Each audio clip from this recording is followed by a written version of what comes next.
La limite en un point d'une fonction f de x est la valeur vers laquelle s'approche la fonction f de x lorsque x s'approche d'une valeur réelle. Nous allons évaluer la limite lorsque x s'approche de 1 de la fonction définie par partie suivante. F de x est égal à x au carré si x est différent de 1 et f de x est égal à 2 si x est égal à 1. Nous avons la représentation graphique de cette fonction définie par partie. Nous pouvons constater quand x est égal à 1, nous avons un saut.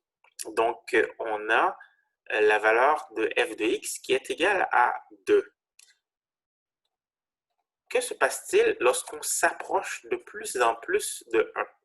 Donc, lorsqu'on s'approche de 1 à partir de sa gauche, donc on s'approche de plus en plus, la valeur de la fonction s'approche de plus en plus de 1.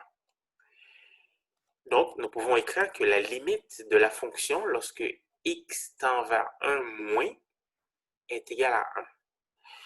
Pourquoi on ne dit pas que cette valeur-là est égale à 2? Eh bien, lorsqu'on s'approche de plus en plus de 1, on prend des valeurs qui sont à gauche de 1, donc qui sont plus petites que 1, mais inférieures à 1. Donc, des valeurs qui ne sont pas égales à 1. Donc, c'est pour cela qu'il faut considérer vraiment les valeurs qui sont très très proches de 1. Et lorsqu'on prend ces valeurs, on remarque que la valeur de la fonction s'approche de 1 et non de 2. Lorsqu'on est à droite de 1, donc à droite de 1, on s'approche de plus en plus. On prend des valeurs qui sont très très proches de 1, mais qui ne sont pas égales à 1. La valeur de la fonction s'approche aussi de 1. Donc, la limite de la fonction lorsque x s'approche de 1 à partir de sa droite, donc lorsque x tend vers 1 plus, est égal à 1.